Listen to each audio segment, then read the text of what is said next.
Bismillah. Napa ngagem napa? Ngagem gak? Kok kan centelan iki. Centelane kada. Nih, ngagem mikta.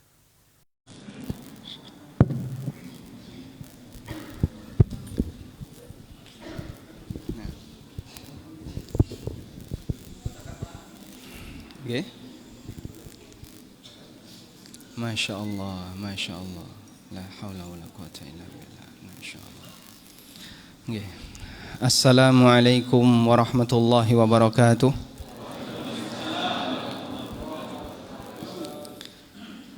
Alhamdulillahi rabbil alamin.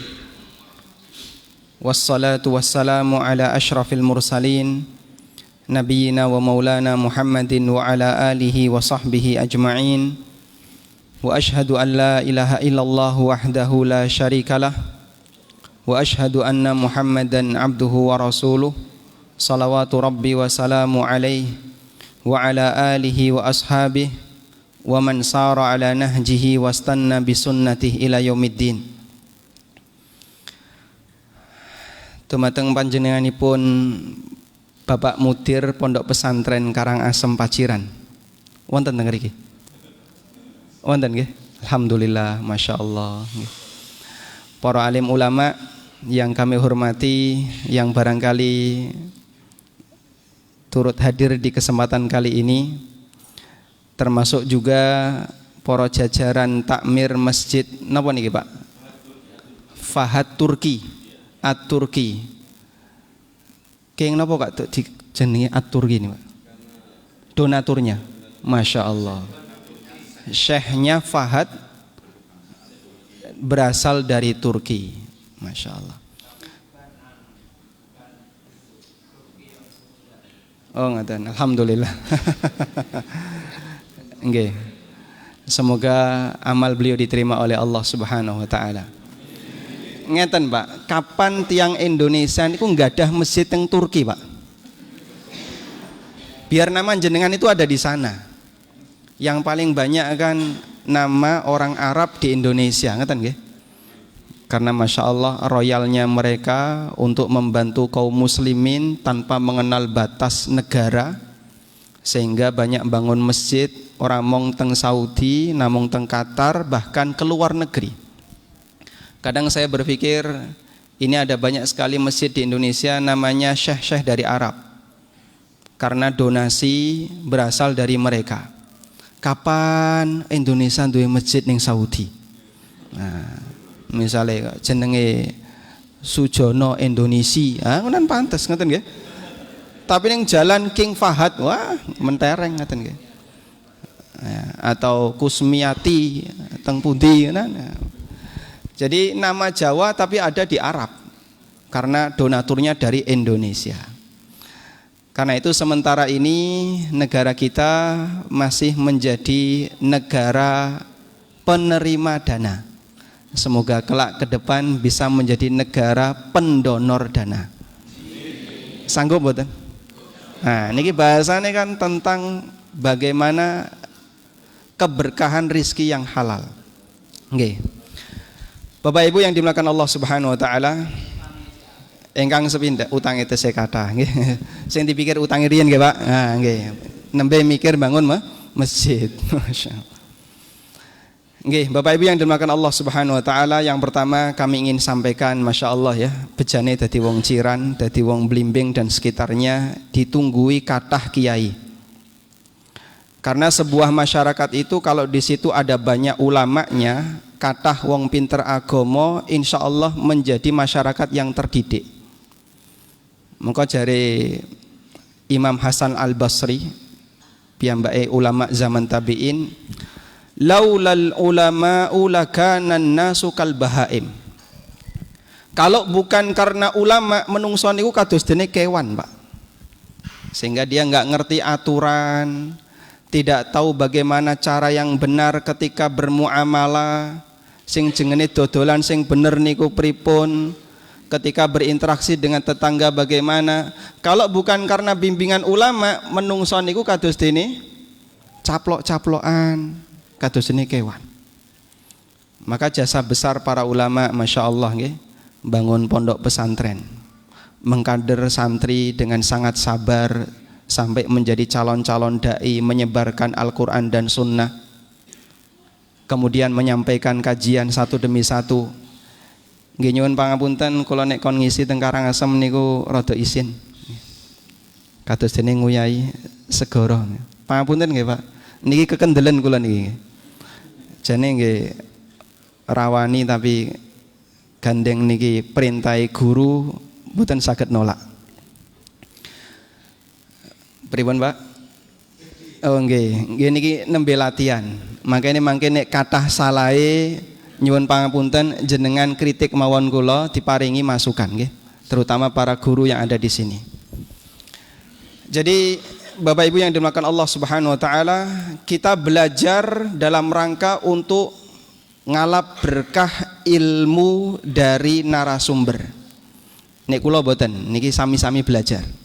Jenengan ngaji tenggene Pak Kiai Anwar, napa tenggene Pak Kiai Mubarak, napa tenggene Pak Kiai Fatih atau Pak Kiai yang lain yang ada di Paciran dan sekitarnya, itu adalah sebagai bentuk ngalap berkah kepada kiai.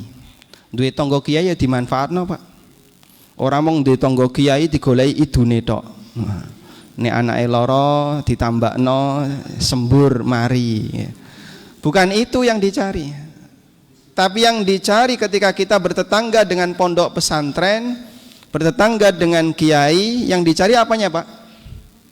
Yang dicari ilmunya. Sebab kita semuanya ini butuh ilmu agama. Semakin banyak ilmu agama yang kita ketahui, berarti kita mengakui kalau diri kita ini penuh dengan kekurangan. Monggo ngaji. Masih banyak ilmu yang tidak kita ketahui. Masih banyak babakan agama sing boten kita ngerti. Karena itu kita mendekat untuk belajar biar kita bisa semakin sesuai dengan aturan. Karena orang nek gak ngerti itu biasanya ngaku paling bener dewe. Wah. Nek ora aku ora podo karo organisasiku berarti ora podo karo aku. Wah, sampai ormas disebut agama. Lho kok ana kiai ngarani ormas podo karo agama? Ramal bu ormas iki nyemplung neraka. Masya Allah, la haula wala quwata illa billah. Sampun ngapling-ngapling kados ngene iki sing ngajari sinten? Sing ngajari sinten? Maka kita belajar itu tujuannya adalah untuk mengeluarkan manusia dari sempitnya golongan kepada luasnya Islam, sehingga jenengan mendekat kepada Al-Quran dan Sunnah, biar tidak menjadi orang yang seperti itu jemaah. Walhamdulillah kita bersyukur kepada Allah. Allah memberikan kita hidayah tesan belajar ilmu agama. Ada salah satu buku yang ditulis oleh Ibnul Qayyim. Buku itu judulnya Miftahud Daris Sa'adah, kunci surga. Buku itu berisi tentang penjelasan keutamaan ilmu dan keutamaan menuntut ilmu. Lebih dari 100 Ibnul Qayyim menyebutkan tentang keutamaan menuntut ilmu agama, baik dari Al-Quran maupun hadis Nabi Sallallahu Alaihi Wasallam. Sampai beliau membuat kesimpulan kados ngeten niki. Inna fi kitabillahi min madhin fahuwa min thamratil ilmi. Sedaya pujian sing ana ning jerone Quran itu karena pengaruh dari ilmu. Allah memuji ulul albab, Allah memuji ulil absar, Allah memuji Pak. Pun hafal pinten juz waktu lahir? Sudah hafal juz amma? Masya Allah. Okay. Ada nggak manusia yang ketika dilahirkan oleh ibunya dia langsung hafal? Tidak ada. Semua berawal dari apa Pak? Nol. Monggo nek wong tua niku duwe anak yang diinformasikan ke orang lain apanya Pak? Ukuran fisik, jenis kelamin, panjangnya, berat badannya. Tidak ada lahir dalam kondisi nol. Semua manusia. Allah Subhanahu wa taala berfirman, "Wallahu akhrajakum min butuni ummahatikum la ta'lamuna syai'a." Allah mengeluarkan kalian dari rahim ibu kalian tidak mengetahui apapun. Dados kula panjenengan sedaya termasuk juga para ulama siapapun dia, begitu lahir procot, nol, nggak punya pengetahuan apapun. Lalu Allah kasih tahap demi tahap pengetahuan kepada kita. Nah, orang yang belajar itu menyempurnakan ketidaktahuannya ini biar semakin berkurang. Maka kalau dia biarkan saja, sing jengene wong nek boten sinau, tetap akan kembali pada hukum asal, yaitu nol nih, wow, nggak ngerti apa-apa. Nggih, nyuwun sewu nggih. Antara sepuh dengan berilmu, tua dengan berilmu, niku sami kalau napa benten, Pak? Beda ya. Bedanya apa, Pak? Bedanya apa? Wah, sing jenenge wong tua niku kan dihormati toh, Mas. Wong berilmu juga dihormati. Oh, padha dihormati. Karena yang satu status usia, yang satu dia punya ilmu. Tapi apa bedanya antara tua dengan ilmu? Tua itu dibiarkan saja, Pak, tua, Pak. Ana menungso lahir timbarno wae. Tua mboten? Anggere urip mesti tua. Sehingga nggak pakai usaha. Maka yang namanya usia muncul uban, awake wis lemah dan seterusnya. Nggak perlu pakai usaha, semua manusia pasti mengalaminya. Tapi kalau berilmu perlu ada usaha. Usaha ini yang kita lakukan untuk mengurangi nilai dari ketidaktahuan yang ada pada diri setiap manusia. Semoga dengan ini kita semakin termotivasi untuk belajar, terutama belajar dari para ulama ahlu sunnah yang mereka mengajarkan Al-Quran dan Sunnah bukan untuk menggiring masyarakat ke arah kelompoknya, bukan untuk menggiring masyarakat dalam rangka mengagungkan dirinya, tapi kita belajar dalam rangka untuk mengagungkan Allah Subhanahu wa ta'ala. Nabi Muhammad SAW diutus oleh Allah untuk mengagungkan Allah Subhanahu wa ta'ala, bukan untuk mengagungkan manusia. Baik, selanjutnya Bapak Ibu yang dimuliakan Allah, kita akan masuk tema kajian kita, keberkahan harta yang halal. Nah, tengeriki mayoritas nyambut damel nopo? Miyang, Bogor, tani jarang nek jiran nih. Dagang, tukang, nguli, masya Allah.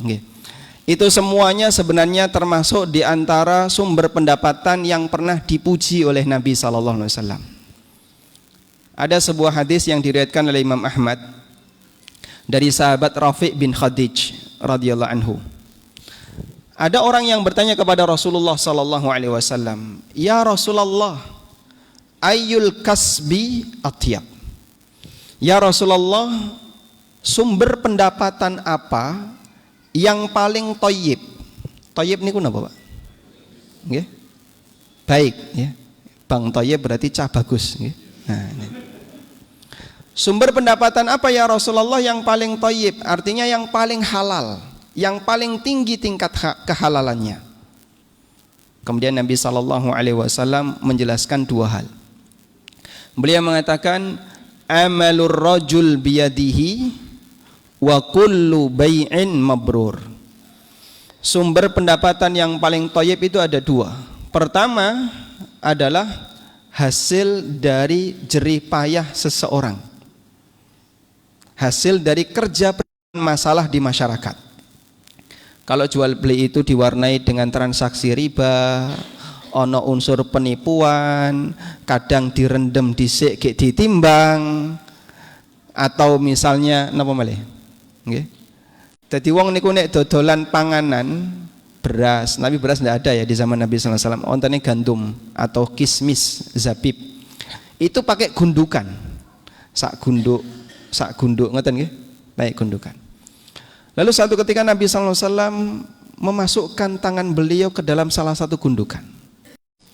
Ditanya, "Ya Fuki kok didol kaya ngene?" Asabat husama ya Rasulullah, kena hujan ya Rasulullah. Kena hujan. Kenapa enggak kau taruh di permukaan hatta yarahan nas, sehingga bisa dilihat oleh orang lain? Kalau kayak gini kan ra ngerti nggih. Njobone ketoke garing padahal jerone telas. Dodolan dedeg, jerone diiseni kawul.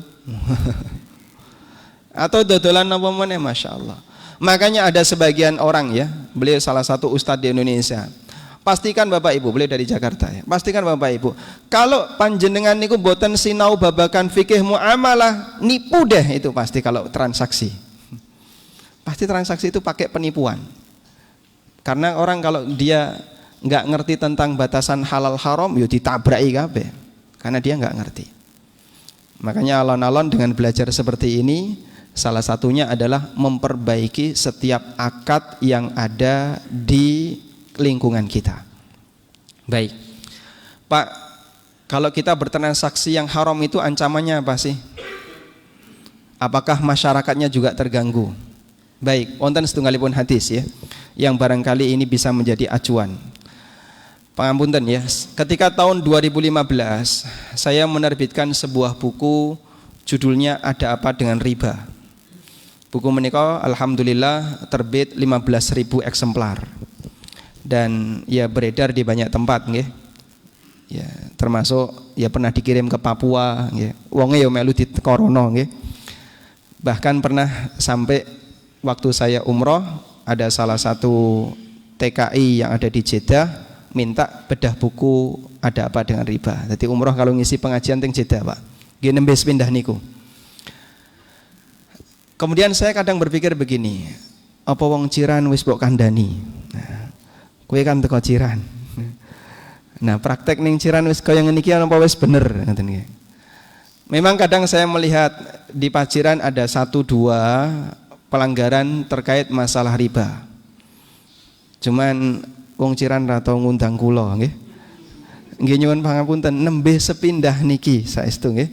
Ngaji teng ciran teng masjid Karangasem. Ya. Nggih nate ngaji tapi teng musola, teng langgar. Ya? Nggih. Nah, sakniki contohnya gimana, Pak? Kalau praktek yang enggak benar di lingkungan kita. Yang pernah saya lihat ya. Rasulullah sallallahu alaihi wasallam pernah bersabda, "La yahillu salafun wa bai'." Hadis riwayat Abu Dawud, Ahmad, Nasai dan yang lainnya. Tidak halal jual beli digabung karo utang. La yahillu salafun wa bai'. Tidak halal jual beli digabung karo utang. Artosipun pripun? Imam Ahmad pernah ditanya dari Abu Mansur, apa yang dimaksud dengan tidak halal jual beli digabung karo utang? Kemudian beliau mengatakan, ada orang yang utang tapi disyaratkan pakai jual beli. Nek ora didol ning kono ora diutangi. Nah, kula terus nemu, oh, berarti ngeten iki nggih kadose nggih wonten, nggih. Kadose nggih. Kadose wonten. Wonten dauke. Sik to, aja rame sik. Aja rame sik to. Ceritane durung rampung ning ceritane. Sik aja rame sik, nggih. Tenang mawon. Spor. Terus pripun Pak, nek mboten didol teng mriku? Wah, nek konangan diapana Pak? Sekian tahun lagi nanti saya bisa menyampaikan itu di forum yang lebih umum nggih. Kalaupun tidak bisa menyampaikan secara langsung nggih pelan-pelan. Alhamdulillah ini dikasih kesempatan. Niki kula terus terang mawon nggih. Pangapunten nggih. Mungkin dari masyarakat Paciran ada yang merasa aneh, wah iki ngundang kiai kok malah isine mong marakno keresahan di masyarakat. Nggih. Kemudian juga kadang ada, kalau di tempat kita alhamdulillah ndak banyak ya. Alhamdulillah nggak banyak nganakno duit nggih. Ada orang yang ngutangi. Nah, biasanya niku ibu-ibu nggih. Ngutangi, tak utangi, tak kowe butuh apa to? Nggih, tak utangi. Tapi 1 juta dadi 1 juta 100 lho ya. Sampai 10 dina sak.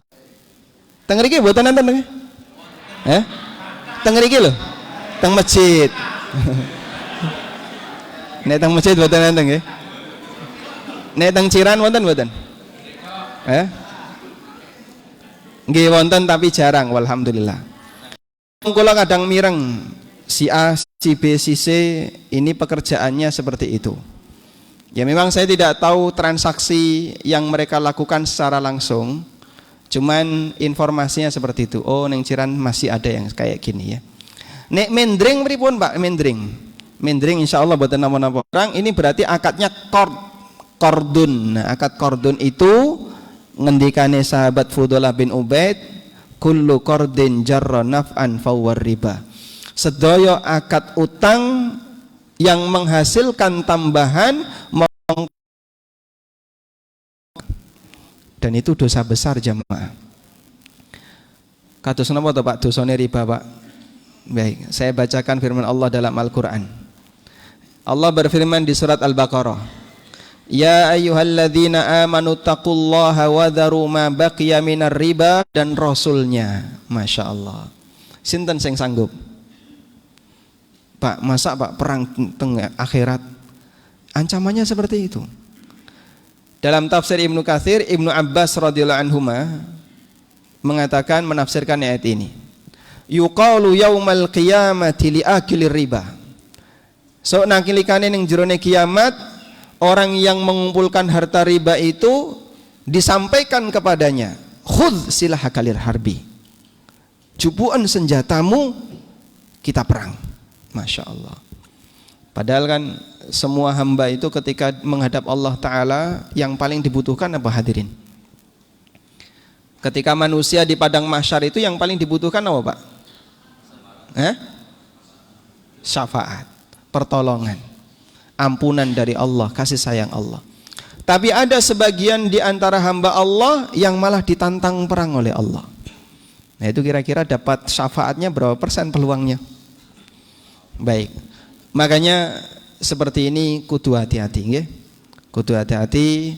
Yang pertama, semua akad utang piutang niku ampun ngantos wonten tambahan. Utang angsal boten? Angsal, asal dikembalikan dengan nilai yang sama. Kalau jenengan mau ngasih kelebihan silahkan, tapi atas kerelaan pribadi orang yang berutang, bukan permintaan dari yang memberi utang. Nek sing ngutangi njaluk riba. Tapi kalau yang membayar utang ngasih kelebihan, monggo. Ini kebaikan. Nabi sallallahu alaihi wasallam mengatakan, inna khiyarakum ahsanukum qadaan. Termasuk orang yang terbaik adalah orang yang kalau membayar utang niku sopan, dia ngasih kelebihan, ngasih yang terbaik. Sebagaimana Nabi sallallahu alaihi wasallam pernah melakukannya. Nggih. Nah seperti ini setahap demi setahap. Nah ibu-ibu wis do ra kerasan nih, wis do rame berarti ra kerasan nih, ya. Terus saya pengen ngaji bukan? Nggih, pun lanjut nggih. Jenengan tenang mawon nggih. Insyaallah kopine teh saya kata. Nggih. Jadi seperti ini kalau terjadi di masyarakat, mohon tidak dibiarkan. Maksudnya gimana Pak? Ya kita dakwai mereka setahap demi setahap, agar nanti kita bisa bersama-sama meninggalkan riba di lingkungan. Karena ada sebuah hadis yang diriwayatkan oleh Al-Hakim, salah satu di antara ancaman yang terjadi pada masyarakat yang tidak mau meninggalkan riba, idza dhahara zina war riba fi qaumin, nalikane perbuatan zina dan praktek riba semarak di masyarakat, tidak ada yang mengingkari, dilakukan terang-terangan, liyane yang meneng wae, sehingga mereka melakukannya enggak ada rasa malu, tidak ada beban dosa, semarak di masyarakat. Faqad ahallu bidzalika kitaballah, berarti mereka telah mendaftarkan diri untuk mendapatkan hukuman Allah. Mereka telah menghalalkan dirinya untuk mendapatkan ketetapan Allah, artinya telah siap untuk mendapatkan hukuman Allah. Jadi terkadang hukuman itu tidak hanya diberikan kepada pelaku jamaah, termasuk juga diberikan kepada lingkungan di sekitarnya. Sebab maksiat itu dibiarkan beredar di tengah mereka tanpa ada pengingkaran. Ya. Alhamdulillah negara Paciran, Masya Allah, ini termasuk di antara yang sangat hati-hati dalam menjaga hubungan lawan jenis, nggih. Sehingga kita perhatikan, alhamdulillah jilbaban kemana-mana ibu-ibu, nggih. Yang muda-mudi juga sama, mereka masih menjaga aurat. Mungkin tidak sama seperti di Jogja, aurat masih banyak tercecer di mana-mana. Alhamdulillah di sini masih terjaga. Cuman kadang sing jengene pacaran niku rada angel nggih, Pak? Rada angel dikendalikan. Dan ini kadang butuh diseriusi. Terutama nggih nyuwun pangapunten, di lembaga pendidikan itu sangat rawan terjadi. Nggih. Namanya remaja, Pak, nggih. Begitu dia sudah menginjak usia balik, pertama kali muncul syahwat. Kenal lawan jenis, meskipun bisa jadi capondok, ya kadang kecolongan. Iki pacaran karo iki. Cuman kan kadang Pak Kiai nggak bisa secara maksimal, mosok diawasi kabeh. Butuh banyak tim. Nah, kita perlu kerjasama. Kalau dalam sebuah masyarakat mereka bisa saling kerjasama, amar ma'ruf nahi mungkar, perintah sing apik, melarang yang buruk, dan itu terjaga dengan baik, berarti masyarakat ini fungsi sosialnya jalan. Artosipun apa, Pak? Fungsi sosialnya jalan. Masyarakat ini menjadi masyarakat yang lebih berwibawa. Ya. Saya kadang sering bercerita ya ke jamaah yang ada di Jogja. Saya memperkenalkan diri di pondok saya, di kampung saya wonten beberapa pondok. Ya. Kemudian saya menyampaikan, di kampung kami setahu saya ya, tidak ada ibu-ibu yang keluar nggak pakai kudung, itu tidak ada. Dan itu terjaga tradisi itu dari dulu sampai sekarang. Wallahu alam. Belakangan ini saya tidak tahu. Ya. Dan itu jasa dari para ulamanya ya, yang selalu menjaga kampung ini. Kalau ada sedikit penyimpangan langsung dikandani ning khutbah, biar semua orang tahu. Ya, misalnya jasanya Kiai Haji Abdurrahman, ya. Selama beliau masih hidup, kampung ini menjadi berwibawa. Jadi maksiat mau masuk itu nggak berani. Maksiat mau masuk, Pak, wedi, Pak. Kenapa? Dijaga. Nah, kalau seperti itu selalu kita tekankan bersama, mari kita menjaga bersama. Ana wong ngutangi, diawasi. Kowe ngutangi piro? 1 juta. Njaluk piro? 1 juta. Alhamdulillah, top. Ngono nggih. Jadi saling mengingatkan. Kalau bisa seperti itu, Pak, kita menjaga agar kampung ini tetap terjaga keberkahannya. Balik, ketika ada yang bermaksiat dikasih tahu, ini nggak boleh loh ya, tinggalkan. Fungsi sosialnya jalan, masyarakat bisa saling nyengkuyung bersama-sama untuk mendekat kepada syariat. Allah kasih keberkahan. Allah kasih keberkahan. Dan kalau sebuah kampung itu dikasih keberkahan jamaah, nggih, hasil yang sedikit tapi manfaatnya banyak. Tapi kalau nggak berkah, ketoke duwite akeh tapi tidak mendapatkan banyak manfaat. Nah, salah satu di antara hukuman yang diberikan oleh Allah kepada orang yang bertransaksi riba, apa kata Allah? Yamhaqullahu riba wa yurbis sadaqat. Allah membinasakan riba dan menumbuh kembangkan sedekah. Ibnu Katsir rahimahullah memberikan penjelasan tentang yamhaqullahu riba. Allah membinasakan riba. Kata beliau ada 2 kemungkinan makna. Yang pertama, bi ayyudhibahu bil kulliyah min yadi sahibihi. Harta riba itu dicabut oleh Allah dari pemiliknya 100%, sehingga dia tidak bisa memanfaatkannya sama sekali. Sugih tapi oke dunyae sing haram. Haram. Kira-kira mudah nggak, Pak, bagi Allah membuat harta ini hilang dalam sekejap? Gampang bagi Allah. Kebakaran ludes entek wis. Karek utang tok. Makna yang kedua, Allah Subhanahu wa taala tidak memberikan keberkahan bagi hartanya, fala yantafi'u bihi, sehingga dia tidak bisa memanfaatkannya. Sepertinya harta itu ada tapi dia nggak bisa mengambil manfaat darinya. Napa wonten, Pak, sing kados ngoten niku? Kathah. Nyuwun sewu nggih. Wong sugih sing radoyan daging wonten mboten, Pak? Ada enggak, Pak? Wong sugih kok radoyan daging? Ya, darah tinggi. Nggih. Wong sugih ora doyan iwak wonten mboten, Pak? Wonten. Ada orang yang dia hartanya banyak melimpah, tapi pada dirinya penuh dengan pantangan. Mangan iki darah tinggi, kolesterol, iki apa meneh? Diabetes, iki asam urat, terus iki apa meneh? Aneka pantangan. Duitmu oke, tapi tidak bisa kau manfaatkan. Sadar nggak seperti ini, Pak? Kadang orang nggak ngerti. Yang penting dikumpulno. Sampean ngumpulno ra iso nggunakno. Nggih. Arep dijak melaku-melaku ya ndase ngeluh. Duitnya oke. Duit oke. Tiga apa misalnya? Duit akeh tiga. Ayo melaku-melaku jalan-jalan kemana? Neng Malang apa neng Prigen? Ndasku ngeluh nek numpak motor. Waduh. Duitmu akeh to ora iso diku.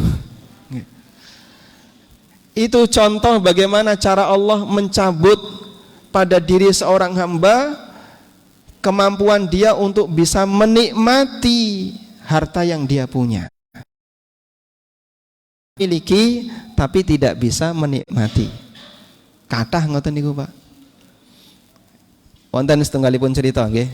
Saya mendengar cerita ini, katanya kejadiannya ada di Mojokerto.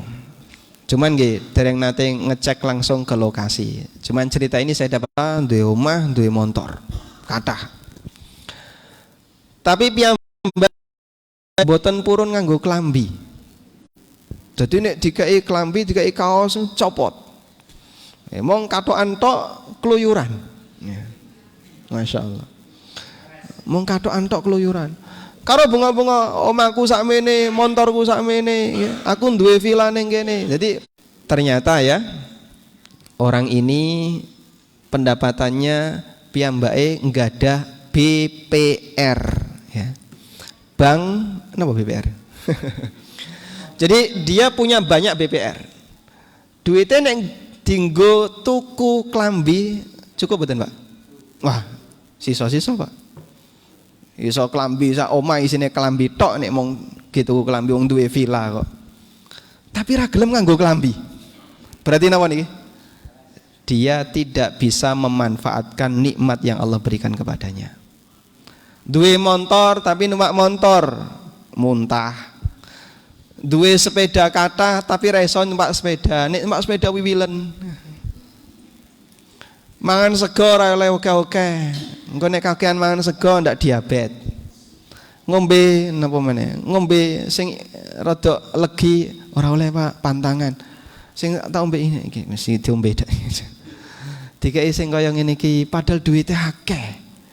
Seperti itulah cara Allah mencabut nikmat pada hambanya. Mong kadang wong niku ora krasa. Lah sampean ngumpulno sak akeh ge apa? Bar mati geroyokan anake, ahli warise royokan. Ternyata duwe bojo simpenan. Oh, ngene gek konangan, aku njaluk warisan. Lho kowe iki surat nikahmu mana? Ora ono, tapi bapakmu tahu nikah karo aku. Nah. Akhirnya malah jadi kacau rumah tangga. Itu banyak jemaah. Makanya jangan dikira kalau orang duitnya banyak itu berarti uripe kepenak, belum tentu. Ada banyak orang yang dihukum oleh Allah dengan cara seperti itu. Duit banyak tapi dia tidak bisa memanfaatkannya. Ya. Pun isya nggih. Sampun nih kok. Pun cekap to nggih. Nggih. Lah kula dikengken napa, Pak? Tugasnya sampun. Nggih. Baik.